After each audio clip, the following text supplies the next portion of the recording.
Right. ఇక కాంగ్రెస్ నాయకులు నిమాన్ గారితో మాట్లాడదాం. నిమాన్ గారు, కేరళ మినహా మొత్తం మిగతా రాష్ట్రాల్లో చూస్తే కాంగ్రెస్ ఉనికి ప్రశ్నార్థకమైనట్టుగా కనబడతా ఉంది. అంటే మీరు కేవలం ఏదో ప్రాంతీయ పార్టీల వెనక దాక్కుని అంటే తమిళనాడులో డిఎంకే లాగా ఈ రకంగా నెట్టుకొస్తున్నారు అన్న దాంట్లో నిజంగా వాస్తవం ఉందా? ఎందుకు మరి మీరు సొంతంగా గెలిచేటువంటి సత్తా కాంగ్రెస్కి లేదా? Madam, very good evening to you as well as నా తోటి panel members and all the viewers. ఏదైతే మనం మాట్లాడుతున్నామో కేరళ గురించి స్పెసిఫికల్లీ మీరు మాట్లాడుతున్నారు కాబట్టి కేరళలో మీరు చూడబోతున్నారు 44-45% ఎగ్జాక్ట్లీ చెప్తున్నాను. నేను ఓటింగ్ పర్సంటేజ్ గురించి మాట్లాడుతున్నాను. 44-45%, ఒక్క పర్సెంటేజ్ కూడా తక్కువ రాదు. At the same time you will see LDF will be getting 41-42% vote share. Okay. Number of seats nothing less than 75-80 we are winning in Kerala.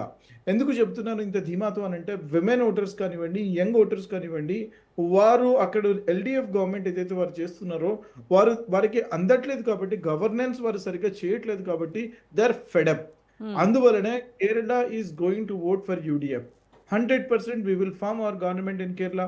You will see this on May 4th. Number 1. Number 2, Trinamool Congress గురించి ఇందాక మాట్లాడుతూ పెద్దలు వెంకటరెడ్డి గారు పలుమార్లు చెప్పారు వారితో మీకు ఎందుకు సానుభూతి అని చెప్పేసి. సానుభూతి కాదండి, నేను అనేది ఏంటంటే వాతావరణం ఏ రకంగా అయితే మీరు క్రియేట్ చేస్తారో దాని మీద నాకు బాధ కలిగిస్తుంది. ఒక భారతీయుడిగా, ఒక భారత పౌరుడిగా నేను చెప్పదలుచుకున్నది ఏంటి అని అంటే, ఎలక్షన్ కండక్ట్ చేసేటప్పుడు fair and transparent election conduct చేయాలి. నేను టిఎన్ శేషన్ గారు ఏదైతే బెంచ్ మార్క్ సెట్ చేశారో ఆ రకంగా ప్రతి ఒక్కరు చేయాలని చెప్పేసి నేను ఆశించడం లేదు. కానీ అట్లీస్ట్ మీరు చేసేటప్పుడు మీ మీద నిందలు వస్తున్నప్పుడు, ఈసారి హర్యానాలో మీ మీద వచ్చింది, మహారాష్ట్రలో మీ దగ్గర వచ్చింది, 24 ఎలక్షన్లో మీ దగ్గర వచ్చినప్పుడు కొంచెమైన పారదర్శకత అని చూపించాలి. కాబట్టి అది చెయ్యాలి అని చెప్పేసి నేను అంటున్నాను. కానీ ఏ రకమైన వాతావరణం మీరు సృష్టించారు అని అంటే, ఇక్కడ నుంచి ఒక ప్రబుద్ధుడు, హైదరాబాద్ ఎంపీగా ఉన్నటువంటి ఒక ప్రబుద్ధుడు అక్కడ పోయి 195 అసెంబ్లీ సెగ్మెంట్స్లో పోటీకి తన క్యాండిడేట్స్ని పెడతాడు. అక్కడ ఉన్నటువంటి ఒక హుమాయూన్ కబీర్ అనే ఒక పోలరైజ్ చేసేటువంటి వ్యక్తిని ఆయన పెట్టుకుని ఆయన ఆ రకంగా 195 ఆయన మీ దోస్తే కదా, ఆయన మీ దోస్తే కదా ఇక్కడ తెలంగాణలో. మీరు ఎవరి గురించి అన్నారు? ఎవరు చెప్తున్నారు? అసదుద్దీన్ ఓవైసీ లేదా ఇక్కడ పట్ట చట్టపట్టాలు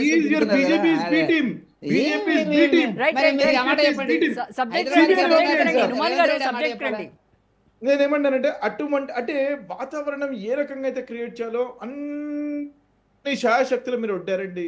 కానీ ఏక్ నారీ సప్పే భారీ. 100% నాకు నమ్మకం ఉంది అక్కడ తృణమూల్ కాంగ్రెస్. ఎందుకు అంటున్నానంటే, మీరు చూడండి, she will be the potential PM candidate అని చెప్పేసి వాళ్ళు అనుకుంటున్నారు. నేను అనడం కాదండి, బీజేపీ వాళ్ళు అనుకుంటున్నారు. కాబట్టి ఎక్కడ నరేంద్ర మోదీ గారికి టగ్ ఆఫ్ వార్ కింద మమతా బెనర్జీ గారు వస్తారని చెప్పేసి తనను ఓడగొట్టడానికి తనను అన్ని ప్రయోగాలు చేశారండి. ఎలక్షన్ మిషనరీ వాడారండి, సెంట్రల్ ఆర్మీ పర్సనల్ వాడారండి, డబ్బుల్ని వాడారండి, ఈడీని వాడారండి, వారికి కావాల్సినటువంటి డీజీని తెచ్చుకున్నారండి, వారికి కావాల్సినటువంటి కమిషనర్ని తెచ్చుకున్నారండి, వారికి కావాల్సినటువంటి స్పెషల్ ఇంటెన్సివ్ రివిజన్ కూడా చేశారండి.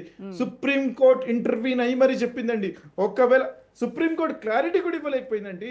మీరు చేస్తున్నప్పుడు ఓటింగ్ వెళ్తున్నారు, voting right to vote is my fundamental right అని చెప్పేసి అడిగేటప్పుడు వారు ఏం చెప్పారండి? Adult franchise constitution is giving me right అండి, అది నేను ఎక్సర్సైజ్ చేయాలి అని చెప్తే వారు ఏమన్నారండి? ఒకవేళ మీ మెజారిటీ అనేది ఒకవేళ మీకు ఎక్కడైతే గెలుస్తున్నారో అక్కడ నెంబర్ ఆఫ్ ఓటర్స్ ఎవరైతే డిలీట్ చేస్తున్నారో ఎక్కువ ఉంటే అటువంటి చోట్ల మాత్రం మనం ఏం చేయాలో అప్పుడు చూస్తాము, మా దగ్గరికి మళ్ళీ రండి అని చెప్పారండి. ఇటువంటి వాతావరణంలో మనం ఇప్పుడు ఎలక్షన్స్ చేస్తున్నాము. ఇక బెంగాల్ గురించి మాట్లాడుతున్నారు. వారు జై శ్రీరామ్ అన్నారు, వీరు జై బెంగాల్ అన్నారు. ఇదే కదా అక్కడ జరిగినటువంటి ఎలక్షన్. Who is using జై బంగాల్ అనే జై కాళీ అన్నారు. జై బంగ్లా వర్సెస్ జయసుర్. నేనేమన్నానంటే, why are you bringing religion? See, this is a democratic country, please understand. We have a constitution. ఆ కాన్స్టిట్యూషన్ ఆధారంగా ప్రతి ఒక్కరికి రైట్స్ ని డిసైడ్ చేయడం జరిగింది. రిలీజియన్ ఆధారంగా మీరు ఎలక్షన్స్ పోటాడాల్సిన అవసరం ఏమొచ్చిందని అడగలుచుకుంటాను. వారు ఇంకో మాట అన్నారండి, ఏమని చెప్పేసి, మమతా బెనర్జీ గారు చాలా గవర్నెన్స్ అనేది సరిగ్గా లేదు, వారి గవర్నెన్స్ ఏ రకంగా ఉండాలో ఆ రకంగా చేయలేదు, అందుకనే మేము వెళ్తున్నామని చెప్పేసి. Who is Suvendu Adhikari? Let me ask a straight question to Venkata Reddy గారు. హూ ఇస్ శుభేందు అధికారి అండి? ఆయనని నయానో, ఆయన భయానో, ఆయనని పెట్టేసేసి మెడకి కాలర్ మీద ఆయనకి పట్టా వేసేసి మీ దగ్గర లాక్కొని మీ దగ్గర తీసుకొచ్చిన ఆ పక్క పార్టీ నుంచి తీసుకొచ్చారు కదండి. మరి ఇంత అన్యాయం ఉంటుందా? హూ ఇస్ హిమంత బిశ్వ శర్మ అండి? అంటే మీ దగ్గర ఒక మగాడు లేడా? మీ దగ్గర ఒక మగాడు లేడా మీ పార్టీలో? ఏం మాట్లాడతామండి? Right. మీ దగ్గర వచ్చిన వాళ్ళు ఎవరు? సార్, తెలంగాణ కేబినెట్ లో ఉన్న మంత్రులు ఎవరు? ఎవరు? బట్టి పొంగులేటి శ్రీనివాసరెడ్డి ఎక్కడి నుంచి వచ్చాడు? He's our Ponguleti person. Srinivasa Reddy ఎక్కడి నుంచి వచ్చిండు? He's our Tummala person. Nageswararao ఎక్కడి నుంచి He's our వచ్చిండు? person. Me party He's our person. మీరు తిట్టిన వాళ్ళు తిట్టిన మాట తిట్టకుండా కాంగ్రెస్ తిట్టిన వాళ్ళు జీవితాంతం వాళ్ళు నేను భయపెట్టలేదు సార్. Right అండి, right. No, no, no. Okay. భయపెట్టారు Let కాదు. me answer మీరు this. పార్టీ ఫిరాయింపుల గురించి నీతులు చెప్తే వినడానికి మేము సిద్ధంగా లేము ఇక్కడ. Okay, Yes, okay. దేశాన్ని yes. భ్రష్టు పట్టించింది, రాష్ట్రాన్ని చేసింది. Nadendla I'll Bhaskar answer. Rao madam, ఒక ముఖ్యమంత్రి 30 చేసింది. seconds madam. ఎన్టీ హనుమాన్ గారు, రామారావు ఎన్టీ మేడం, రామారావు 30 తుప్పలో seconds దొక్కింది మేడం, మీరు. please. వా- Please భ్రష్టు did it allow me, madam. చేసినట్టు. తెలంగాణ అది కాదు, గురించి- మీరు నీతులు మేడం, I మాట్లాడకండి. will answer. మీరు అవి చెప్పండి, ఎన్నికల గురించి మాట్లాడండి. Yes. అవన్నీ ఆ, ఎందుకు ఎన్నికల ఇప్పుడు? గురించి ఆ, మాట్లాడుతున్నాను. మాట్లాడండి. సార్ మీరు నేనేమంటున్నాను చేసిన దానికి వెంకటరెడ్డి గారు, నేనేమంటున్నాను, ఒక వ్యక్తి ఒక పార్టీ నుంచి మరో పార్టీకి వెళ్ళడానికి వారికి పూర్తి స్వేచ్ఛ ఉంది, దాన్ని నేను కాదనడం లేదు. ఏ రకంగా అయితే రాఘవ్ చెడ్డా అంశంలో మీరు తీసుకొచ్చారో 2/3 ని తీసుకొచ్చేసేసి మెర్జ్ చేశారో, ఏప్రిల్ 15th ఎప్పుడైతే ఈడీని పంపించారో లవ్లీ ప్రొఫెషనల్ యూనివర్సిటీ ఇవన్నీ మీ ఊహాగానాలు. రైట్ అండి, ఓకే నిమాన్ గారు, అరే, yes. April Yes, 20th yes. అది కాదు, పార్టీలో చర్చ Yeah, లేదు. let me talk to Shyam Sundar garu and Bharat garu also. Yes, Niman గారు. నిమాన్ గారు. Secular party Yes, yes, Niman గారు, దయచేసి ఆగండి. మైనార్టీల ఓట్ల మీద ఆధారపడేటువంటి Congress secular party. S Venkata Reddy గారు, సెక్యులరిజం కాంగ్రెస్. ఎస్ మాట్లాడదాం వెంకటరెడ్డి గారు.